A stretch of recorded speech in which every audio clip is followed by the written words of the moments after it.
लालच, घमंड और ईमानदारी की टक्कर की। जहां एक शहर जो कि छोटा था मगर तेजी से बढ़ते शहर में, जहां शाम होते ही खाने पीने की खुशबू हर गली में फैल जाती थी, वहां 2 पिज्जा की दुकानें थी। एक थी रॉयल चीज पिज्जा और दूसरी सच्चा स्लाइस पिज्जा। नाम से ही फर्क दिखता था। रॉयल चीज पिज्जा का मालिक था विक्रम। विक्रम खुद को शहर का सबसे बड़ा पिज्जा एक्सपर्ट मानता था। उसकी दुकान चमचमाती थी। बाहर बड़े पोस्टर लगे थे जिस पर लिखा था रॉयल चीज पिज्जा, शहर का सबसे चीजी पिज्जा, एक स्लाइस स्वर्ग का स्वाद। विक्रम हमेशा महंगे कपड़े पहनता, गले में मोटी चेन और बात करने में घमंड टपकता था। वहीं दूसरी तरफ सच्चा स्लाइस पिज्जा का मालिक था अमन। अमन साधारण कपड़े पहनता, खुद पिज्जा बनाता और हर ग्राहक से मुस्कान के साथ अपनेपन से बात करता था।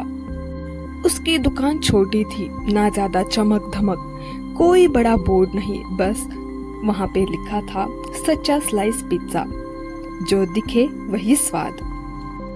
विक्रम हमेशा दिखावे पर भरोसा करता था और अंदर सिर्फ हवा। विक्रम का पिज्जा पहली नजर में कमाल का लगता था। ऊपर से दिखने पर मोटी मोटी चीज की परत इतनी खिंची चली जाए, ग्राहक पिज्जा देखते ही कहते वाह क्या चीज है। लेकिन असली खेल वही खत्म हो जाता था। विक्रम ऊपर सिर्फ दिखावे के लिए चीज डालता था, अंदर का हिस्सा सस्ता प्रोसेस्ड चीज से भरा हुआ रहता था और ज्यादा हवा और पतली बेस रहती थी और मिलावटी क्रीम का इस्तेमाल करता था। लेकिन ग्राहक शुरुआत में ये बात समझ नहीं पाते थे। इस बात का कारण था विक्रम के ग्राहक ज्यादातर रेगुलर थे। हर हफ्ते वो वहीं आते, वही खाते और वही तारीफ करते। उन्हें ये पता नहीं था कि बाहर इससे भी अच्छे पिज्जा मिल रहे हैं। विक्रम मन ही मन हंसता और कहता, इन बेवकूफ लोगों को क्या मतलब असली चीज किसे कहते हैं? मैं इन्हें जो दूं वो खाने लगते हैं। बेवकूफ गंदी नाली के कीड़े लोग कहीं के। इन बेवकूफ लोगों को ये भी नहीं पता कि असली स्वाद चीज का होता कैसे है। ये तो प्रोसेस्ड केमिकल से और गंदी तरीकों से बनाई हुई और ऑर्गेनिक बनाई हुई चीज में भी फर्क नहीं जानते।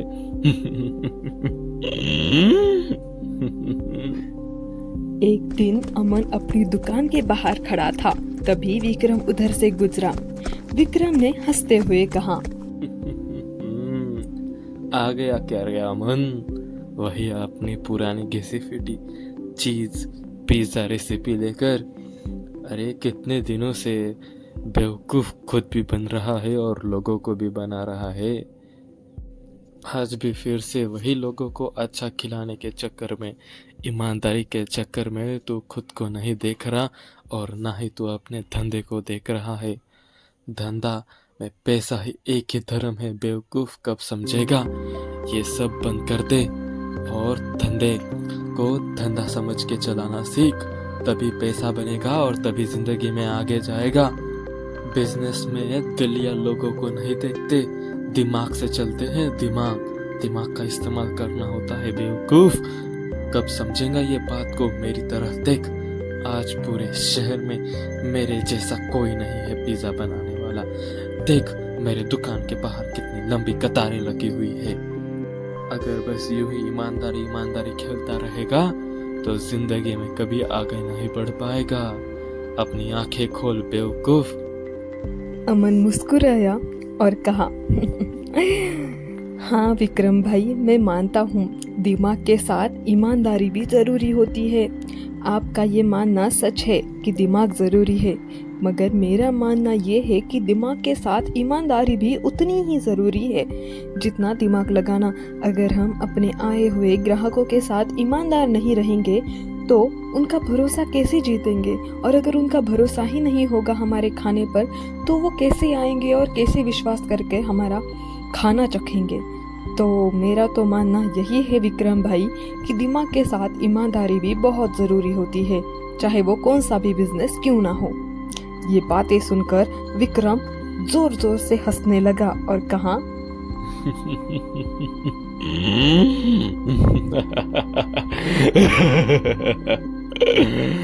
अरे बेवकूफ अमन, अबे इंतजार क्या कर रहा है किस चीज का? ये ईमानदारी का ढोंग छोड़ और धंधा को धंधे जैसा चला। विक्रम ने कहा, ईमानदारी पेट नहीं भरती, और वो वहां से चला गया। विक्रम की दुकान पर एक रेगुलर ग्राहक था जिसका नाम था राहुल। राहुल हर रविवार अपने परिवार के साथ वही पिज्जा मंगवाता और वहां से लेकर घर पे जाके खाता या कभी वहीं खाता। लेकिन पिछले कुछ हफ्तों से राहुल को कुछ अजीब लगने लगा। पिज्जा पहले जैसा भारी नहीं लगता, बच्चों का पेट जल्दी भर जाता, पर संतुष्टि नहीं मिलती जो पहले पिज्जा खाने पर मिलती थी या जैसे कि आमतौर पर पिज्जा खाने पर मिलनी चाहिए। चीज ऊपर से ज्यादा और अंदर से जैसे गायब ही हो, जैसे उसके अंदर कुछ चीज डला ही ना गया हो। एक दिन राहुल ने अपनी पत्नी से कहा, पिज्जा देखने में तो शानदार है, लेकिन स्वाद कुछ खाली खाली सा नहीं लग रहा तुम्हें? मुझे तो पिज्जा पहले जैसा ना टेस्टी लग रहा है और ना ही खाने के बाद पेट भर रहा है। ऐसा तो लग ही नहीं रहा कि मैं किसी हाई क्वालिटी चीज का या नॉर्मल भी पिज्जा हो वो खा रहा हूँ। पता नहीं ऐसा क्यों हो रहा है। उसकी पत्नी बोली, आप इतना क्यों सोच रहे हैं? शायद हमारा स्वाद बदल गया हो सकता है हमारी तबीयत ठीक नहीं होगी और इसीलिए हमें कुछ अच्छे से किसी चीज का टेस्ट समझ नहीं आ रहा हो। आप खामखा इस चीज के बारे में ज्यादा सोच रहे हैं। ये बातें सुनकर राहुल चुप हो गया, मगर उसने सोचा कि उसी के पास में एक सच्चा स्लाइस पिज्जा है, वो उसे जरूर ट्राई करेगा। उस दिन राहुल ने पहली बार सच्चा स्लाइस पिज्जा से भी पिज्जा लिया। कोई दिखावा नहीं, कोई मोटी परत नहीं, लेकिन पहला बाइट लेते ही राहुल रुक गया और वो बोला, अरे इसमें तो असली चीज है। पिज्जा भारी है और स्वाद गहराई से भरा हुआ। ऐसा पिज्जा मैंने आज तक नहीं खाया। पता नहीं इतने दिनों से न जाने कैसा पिज्जा मैं खा रहा था जिसमें पता नहीं क्या क्या मिलावट थी, और ये पिज्जा तो मानो इसने मेरे पेट को भी अच्छे से संतुष्ट कर दिया।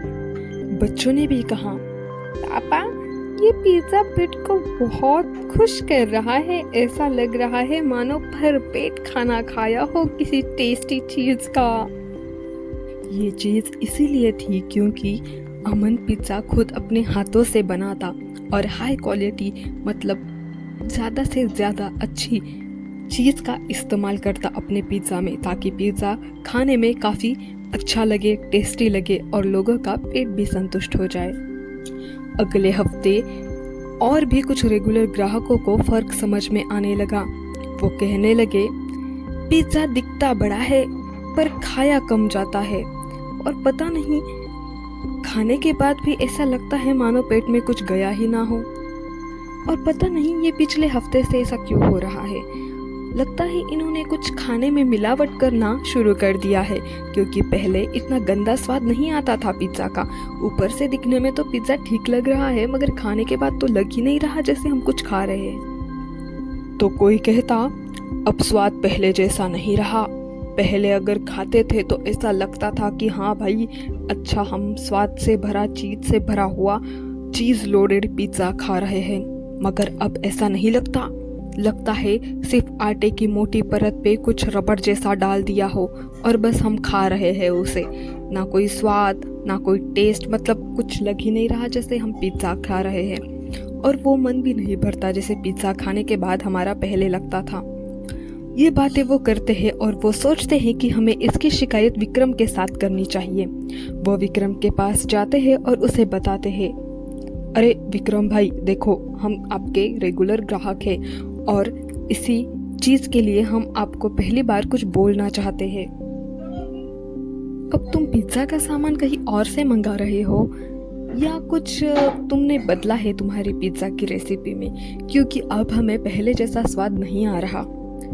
हाँ विक्रम भाई, अब पहले जैसा पिज्ज़ा बिल्कुल टेस्ट नहीं करता और ना ही खाने पर वैसा पेट भरता है जैसा हमारा पहले भरा करता था। देखो बुरा मत मानो, मगर आपके पिज्ज़ा में वो पहले वाली बात नहीं रही विक्रम भाई। जब से आपका पिज़्ज़ा का दुकान खोला है तब से हम आपके पास से ही पिज़्ज़ा खाते आए हैं और पहले हमें ऐसा नहीं लगा और इस बार हमें लगा तो हमने आपसे ये डिस्कस करना ज़रूरी समझा और हमें आशा है कि आप इसके ऊपर ज़रूर कुछ एक्शन लेंगे और अपने पिज़्ज़ा में सुधार करेंगे और आपको सुधार ज़रूर करना चाहिए वरना और भी ग्राहकों पर इसका परिणाम हो सकता है। मगर इन बातों को सुनकर विक्रम हर शिकायत को मजाक में उड़ा देता है और कहने लगता है, अरे जाओ जाओ, आप लोगों को स्वाद की समझ ही नहीं है, पता ही नहीं चलता तुम्हें कि मैं कितना अच्छा क्वालिटी का चीज़ यूज़ कर रहा हूँ। आपको जो समझना है वो समझिए, मगर आपको भी असली खाने का स्वाद ही पता नहीं है। अगर इतने अच्छे पिज़्ज़ा को आप नाम रख रहे हो तो मैं क्या ही कर सकता हूँ, आगे आपकी मर्जी। उन्हें ये कहकर विक्रम ने मुनाफा और बढ़ाने के लिए और घटिया चीज़ मंगवाई। उसने ऊपर की परत को पतली कर दी ताकि अंदर की मिलावट छुप जाए और उसने उसके पिज़्ज़ा स्टोर में जो काम करती थी उसको भी समझाया कि देखो मैंने और भी मिलावटी की सबसे घटिया चीज़ मंगवाई है, अब से यही चीज़ डालते रहे ना पिज़्ज़ा में और मुनाफा ऐसे ही हमारा पानी की तरह बढ़ता रहेगा। वैसे भी इन बेवकूफ़ लोगों को क्या ही समझ आएगा। वो कहता, ग्राहक सिर्फ ऊपर से देखता है, अंदर कौन देखता है कि क्या डल रहा है और क्या नहीं। मगर वही दूसरी ओर अमन रोज अच्छे क्वालिटी का चीज़ मंगवाता। मुनाफा कम था लेकिन उसका दिल साफ था और पिज़्ज़ा में वो असली और सच्चा स्वाद बसता था। उसका मानना था, अगर मैं खुद ये पिज़्ज़ा न चख सकूं तो किसके क्यों खिलाऊं, और मुझे तो हिम्मत भी नहीं आएगी जो मैं पिज़्ज़ा खुद न खा सकूं वो मैं लोगों को कैसे खिला सकता हूँ। धीरे धीरे अमन की दुकान पर भीड़ बढ़ने लगी।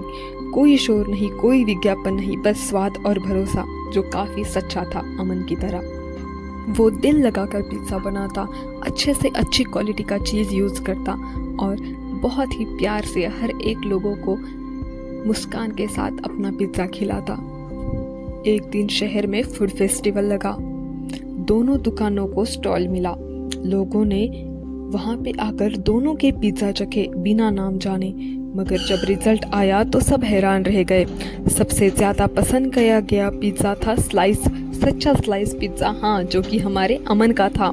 और जब लोगों को पता चला कि दूसरा पिज़्ज़ा वही था जिसे वो रोज़ खाते थे तो सब चौंक गए कि हम इतने गंदी टेस्ट का पिज़्ज़ा इतने दिनों से खा रहे हैं और बोलने लगे, अरे ये तो वही पिज़्ज़ा है जो हम सालों से खाते आ रहे हैं और इसे ही द ग्रेट पिज़्ज़ा मान रहे हैं, मगर इस पिज़्ज़ा का स्लाइस तो क्या ही बताए, बाप रे। अमन का चेहरा उतर गया। उसे मानो पहली बार एहसास हुआ कि दिखावे की चीज़ ज़्यादा देर नहीं चलती। ग्राहक धीरे धीरे उसकी दुकान छोड़ने लगे। तभी उसका एक पुराना ग्राहक उसके पास आया और उसे कहने लगा, देखा अमन की दुकान कितनी अच्छे से चल रही है। मैंने तुम्हें समझाया था विक्रम भाई कि तुम अपने दुकान में सुधार कर लो, अच्छे क्वालिटी का चीज़, अच्छे क्वालिटी का मटेरियल यूज़ करो अपने पिज़्ज़ा के लिए। अच्छे क्वालिटी का सामान अगर तुम यूज़ करते तो आज अमन की जगह तुम्हारी दुकान सबसे ज़्यादा चलती थी। हमने सबने तुम्हें आकर कितना समझाया, मगर तुमने तो हमारा ही मजाक उड़ा दिया और हमें ही उल्टी भाषा में बोलने लगे। तुमने तो हमें ही उल्टा जवाब देकर वहाँ से भगा दिया। अगर तुम उस दिन हमारी बात सुनते तो आज तुम पर यह नौबत नहीं आती थी। हम जानते हैं और हम जानते थे कि आप ये सब पैसे के लिए कर रहे थे, इसलिए हम सब ने मिलकर आपके पास शिकायत की थी कि आपके पिज़्ज़ा में वो पहले जैसा स्वाद, पहले जैसी क्वालिटी नहीं रही। मगर आपने तो हमारी बात को ज़रा सा भी सीरियसली नहीं लिया। अगर आप उस दिन हमारी बात को सीरियसली लेते तो आज इतने बड़े फेस्टिवल में आपकी दुकान का ऐसा मजाक नहीं उड़ता था। आपने ये बहुत गलत किया। अगर आप पहले ही सुधर जाते तो आज आप पे ये नौबत ही नहीं आती। देखो, मैं तुम्हारा ग्राहक के साथ साथ अपना दोस्त भी मानता हूँ, इसीलिए मैंने तब सबके साथ मिलकर तुम्हें समझाया था। मगर अब बहुत देर हो चुकी है विक्रम भाई। अब कुछ नहीं हो सकता। अब आपको मानना पड़ेगा, दिखावे की चीज़ ज़्यादा देर नहीं चलती। आपने जो ये घटिया चीज़ डालकर जो दिखावा किया है वो आपके ऊपर बहुत भारी पड़ गया है आज। और जब ये फेस्टिवल ख़त्म हुआ तब सबसे बेस्ट पिज़्ज़ा अवार्ड अमन को मिला। अमन को सबसे बेस्ट पिज़्ज़ा का अवार्ड मिलने के बाद विक्रम बहुत ही नाराज था। उसे ये समझ आने लगा था कि उसका दिखावा करना उसके ऊपर मुनाफे के साथ साथ उसके रेपुटेशन पर कितना भारी पड़ चुका था। वो बार बार यही सोचता रहता कि काश अगर मैं ये दिखावे के चक्कर में ना पड़ता और अपनी क्वालिटी को अच्छे से मेंटेन करके रखता तो आज अमन की जगह मुझे द बेस्ट पिज़्ज़ा का अवार्ड मिलता और मेरी दुकान और भी अच्छे से चलती थी। मगर अब तो मैंने सब कुछ खो दिया है। अगर मैंने अपने ग्राहकों की दोस्तों की बात मानकर उस दिन अगर बदलाव किया होता तो आज मुझ पर ये नौबत नहीं आती। आज इस जगह अमन की जगह मैं खड़ा होता और मुझे ये ट्रॉफी और ये पिज़्ज़ा, ये नाम शोहरत मिलती थी। मगर ये सब बहुत देर हो चुकी है अब इन बातों को जानने के लिए और मानने के लिए। मुझे खुद पर बहुत गुस्सा आ रहा है कि मैंने ऐसा क्यों किया। मैंने अपने ग्राहकों के भरोसे के साथ खिलवाड़ किया। मुझे ऐसा नहीं करना चाहिए था। अगर मैं भी थोड़ा भी ईमानदारी से चलता तो आज मैं इस जगह ना होकर वहाँ पे उस स्टेज पर होता और वो ट्रॉफी आज मुझे मिलती थी। द बेस्ट पिज़्ज़ा अवार्ड मुझे मिलता था। मगर लगता है ये मेरी सज़ा है जो मैंने अपने ग्राहकों के साथ किया। उन्हें सबसे घटिया से घटिया चीज़ खिलाई और ये तो मेरे साथ होना ही था। हर एक को मैंने ये भी नहीं सोचा कि वो मेरे रेगुलर ग्राहक थे। उन्होंने मुझे समझाने के बावजूद भी मैंने सुधार नहीं किया। हाँ, यही मेरी सज़ा है। कुछ महीनों बाद विक्रम ने अमन से माफ़ी मांगी। वो उसे कहने लगा, अमन मुझे माफ़ कर दे। मैंने लालच में सब कुछ खो दिया, अपने ग्राहकों का भरोसा भी खो दिया मैंने और अब सब कुछ खो चुका हूँ मैं। मेरे पास कुछ नहीं है खोने के लिए और अगर मैंने कभी बहुत अपने घमंडी अंदाज में तुझे दुखाया हो तो मैं उसके लिए तेरी माफ़ी मांगता हूँ। पता है मैंने तेरी दुकान पे आके तुझे बहुत गलत सलत बोला। तुझे ये भी बताया कि तू अपने धंधे के उसूल को बदल दे, मिलावटी खाना बना। पता नहीं पर तुमने मेरा नहीं सुना और बहुत अच्छा किया कि तुमने मेरा नहीं सुना। और अब जो मैंने किया उसके ऊपर मैं बहुत पछता रहा हूँ। मुझे समझ नहीं आ रहा कि मैं अब क्या करूँ। अंदर से बहुत टूट चुका हूँ मैं। मगर मैंने अगर तेरे दिल को कभी ठेस पहुँचाई हो तो उसके लिए मुझे माफ़ कर दे अमन। अमन उसे बोला, दुकान फिर से बन सकती है विक्रम भाई, लेकिन भरोसा मेहनत से बनता है और आपने वही खो दिया। मैंने भी आपसे कहा था कि दिमाग जितना ज़रूरी है ईमानदारी भी उतनी ही ज़रूरी है हमारे बिजनेस में, मगर आपने तो मुझे ही गलत ठहरा दिया और मेरा ही मजाक उड़ाकर आप चले गए। मगर कोई बात नहीं, आप इसके आगे से ऐसा मत करना। हाँ, आपको बहुत समय लगेगा अब ग्राहकों का भरोसा जीतने के लिए, मगर मुझे विश्वास है कि आप ये कर पाएंगे और नामुमकिन ऐसा कुछ नहीं है इस दुनिया में। मगर सिर्फ आप सच्चे और अच्छे दिल से कोशिश करते रहिए। भगवान आपका भला ज़रूर करेगा एक न एक दिन। बस विश्वास, भरोसा और सच्चा दिल ही काफ़ी है। जो सिर्फ ऊपर से चमकता है वो अंदर से खाली होता है। ईमानदारी का स्वाद धीरे धीरे लगता है लेकिन लंबे समय तक रहता है। इसलिए दिखावे पर कभी नहीं जाना चाहिए, बल्कि असली और सच्चे अंदाज में ही हमें अपने आप को रखना चाहिए। तो दोस्तों, ये कहानी यही समाप्त हुई। मिलते हैं अगली कहानी में, तब तक के लिए बाय।